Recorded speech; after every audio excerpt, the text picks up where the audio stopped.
Shalom Bapak Ibu Saudara yang kasih Tuhan, pendengar yang setia channel blog. Channel blog itu lagi diingatkan singkatan dari Bible Learning Online Kataros. Blog Kataros.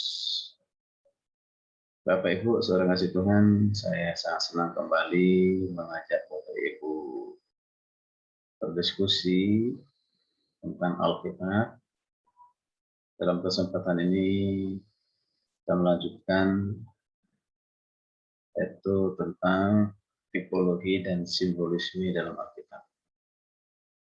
Jadi Alkitab, mulai dari kitab Kejadian sampai kitab Wahyu, dapat kita temukan atau ketemui saat kita mengadakan observasi, penafsiran, ada tipologi kebenaran ataupun simbolisme Alkitab. Ini dipakai Tuhan tentunya segala tipologi simbolisme untuk memudahkan kita mengerti akan kebenaran firman Tuhan. Mengerti siapa Tuhan, siapa kita, apa saja karyanya.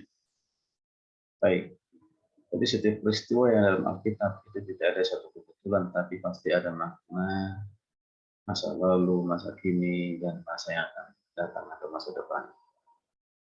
Dan misalnya kita melihat tentang Hari Raya Israel.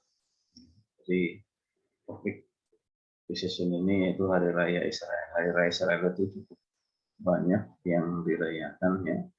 Ada Hari Raya Paskah, ya. Ada Hari Raya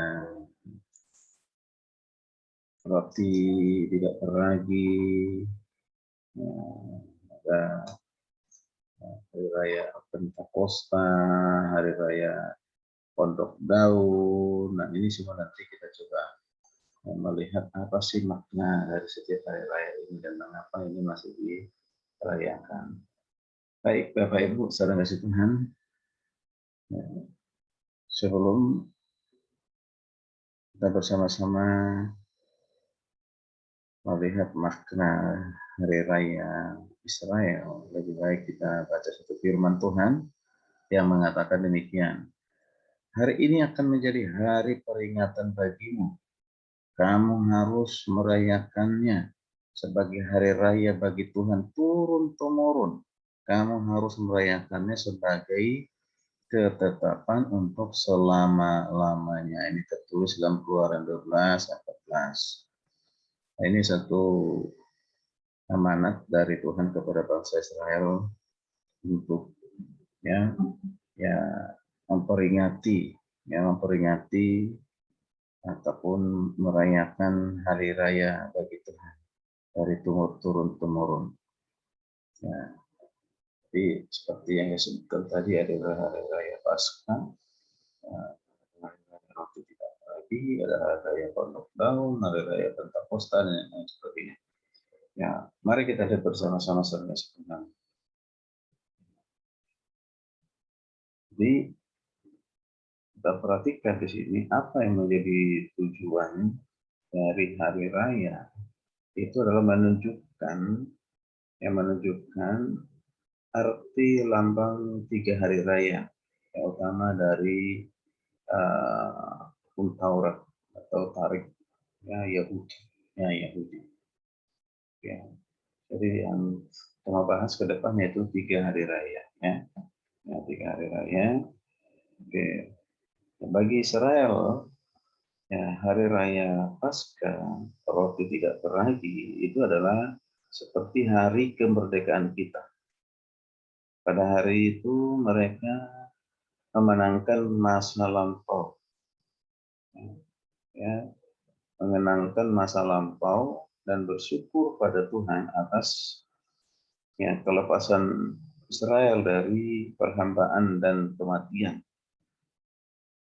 Hari raya Pentakosta itu merayakan pemberian hukum Taurat di Gunung Sinai. Pada hari raya Pondok Daun, bangsa Israel mengingat dengan ucapan syukur akan bantuan Tuhan dalam perjalanan yang sukar atau dilewati oleh bangsa Israel di padang gurun. Ya, kan tetapi hari raya Israel tidak hanya mempunyai makna sejarah atau fakta bahwa itu sejarah. Ya, hari-hari itu mempunyai arti rohani bagi mereka dan terutama bagi kita saat ini. Nah, Paulus menjelaskan bahwa Kristus adalah Paskah kita yang memberi pembebasan dari dosa. Yesus lebih besar dari Musa karena tidak memberikan hukum Musa kepada umatnya, tetapi roh Allah. Dan kepada hari raya Pondok Daun itu Kristus memberikan makna yang benar-benar luar biasa, yaitu makna hubungan dengan masa kini.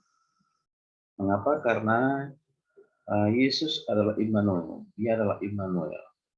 Allah menyertai kita. Allah yang berkemah di antara kita. Nah, jadi itu sedikit ulasan tentang 3 hari raya bagi bangsa Israel. Nah, mari kita perhatikan bersama-sama apa makna hari raya itu. Kita baca dalam Ulangan 16 ayat 16 mengatakan demikian. 3 kali setahun setiap orang laki-laki di antaramu harus menghadap hadirat Tuhan. Menghadap hadirat Tuhan Allahmu ke tempat yang akan dipilihnya, yakni pada hari raya roti tidak beragi, pada hari raya 7 minggu, dan pada hari raya Pondok Daun. Janganlah ia menghadap hadirat Tuhan dengan tangan hampa. Jadi Bapak Ibu kasih Tuhan, Israel mempunyai banyak hari raya selama setahun. Tetapi ada 3 yang perlu dirayakan secara khusus, yaitu Paskah, bagian paling penting dari hari raya roti tidak beragi. Kemudian yang kedua, hari raya Pentakosta, ya, 50 hari kemudian. Dan hari raya pengumpulan hasil yang juga disebut hari raya Pondok Daun. Jadi pada waktu-waktu ini semua, ya, orang laki-laki Israel harus berkumpul di Yerusalem, di mana perayaan ini dirayakan. Nah, setiap hari raya ini mempunyai hubungannya dengan masa lalu dan juga masa kini dan masa depan atau masa yang akan datang. Mari kita lihat bersama-sama ya, makna dari setiap hari raya ini, masa lalu, masa kini, dan masa yang akan datang. Sekarang hubungan dengan masa lalu. Ya, masa lalu. Hari Raya Paskah ini mengenang kembali saat di mana atau ketika malaikat maut berkeliling di Mesir dan membunuh setiap putra sulung dalam setiap rumah di Mesir. Namun putra sulung umat Israel selamat karena seekor anak domba telah disembelih dan darahnya disapukan pada ambang atas dan kedua tiang pintu yang di rumah tinggal bangsa Israel pada saat di Mesir. Ya.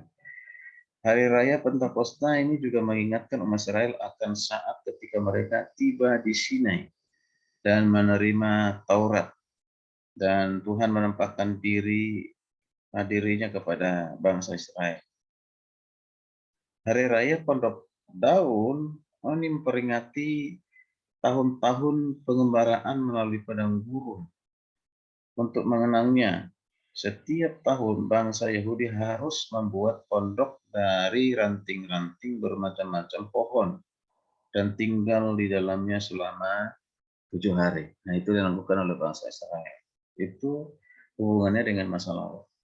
Lalu bagaimana hubungannya dengan masa kini? Pada hari raya Paskah, hasil pertama dari penuaian berupa seberkas gandum dipersembahkan. Pentakosta dirayakan 7 minggu kemudian. Inilah sebabnya hari raya itu dinamakan hari raya 7 minggu, yaitu hari raya 7 minggu. setelah mereka menuai gandum dan 2 buah roti, ya, unjukan dipersembahkan kepada Tuhan. Hari Raya Pondok Daun dirayakan 7 hari setelah akhir panen. Itulah saat apa? Pengucapan syukur, ya, yang dilakukan bangsa Israel secara umum. Nah, itu hubungannya dengan masa kini. Lalu kita lihat hubungannya dengan masa depan. Paskah menunjukkan ke depan, yaitu ke Golgota. Sama seperti anak domba yang disembelih di Mesir untuk menyelamatkan putra sulung, demikianlah Kristus, ya, mati di atas kayu salib sebagai anak domba Allah untuk menyelamatkan apa? Menyelamatkan dunia. Jadi bukan lagi hanya bangsa Israel, ya, seperti di Mesir, ya, menyelamatkan anak sulung. Nah, itu menjadi suatu gambaran, ya, bahkan tipologi. Nah, tipologi, ya, anak domba Allah, yaitu Yesus Kristus yang telah, ya, mengorbankan dirinya untuk menebus manusia dari kematian yang kekal. Nah, jadi Pentakosta bernubuat tentang turunnya juga Roh Kudus pada hari raya Pentakosta. Roh Kudus tiba pada 50 hari setelah kematian Yesus. Nah, jadi 40 hari Yesus ada di bumi setelah kebangkitannya, ya. Nah, jadi kemudian 10 hari kemudian terjadi pencurahan Roh Kudus. Jadi sebut dengan hari ke-50. Nah, inilah salah satu alasan murid-murid harus menunggu sampai hari Pentakosta tiba. Untuk apa? Untuk memenuhi lambang, ya, itu secara sempurna, yaitu pencurahan Roh Kudus, ya. Nah, untuk menunggu walaupun hanya 10 menit, mereka harus tetap menunggu, ya. Jadi tentunya sekarang ini tak ada alasan bagi orang pun untuk menunggu walaupun hanya 10 menit. Jadi karena Roh Kudus sudah dicurahkan, itu maksudnya, ya. Jadi kita tidak menunggu lagi Roh Kudus dicurahkan, itu sudah tercurah. Apa yang dilambangkan hari Pondok Daun?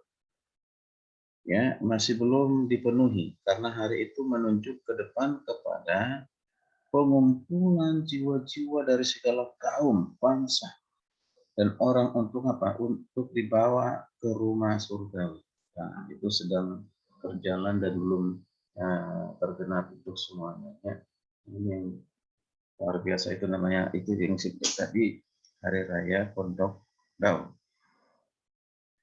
Baik, jadi ini ulasan sementara atau pengantar tentang Hari Raya Israel. Maka kita akan membahas satu persatu hari raya yang utama, ya, hari raya utama yang dirayakan oleh bangsa Israel dan melihat maknanya masa kini, masa lalu, masa kini, dan masa yang akan datang. Kita akan lanjutkan di sesi berikutnya, ya, yaitu hari raya Paskah. Puji nama Tuhan, kiranya ini bermanfaat bagi kita semua. Shalom, Tuhan Yesus memberkati.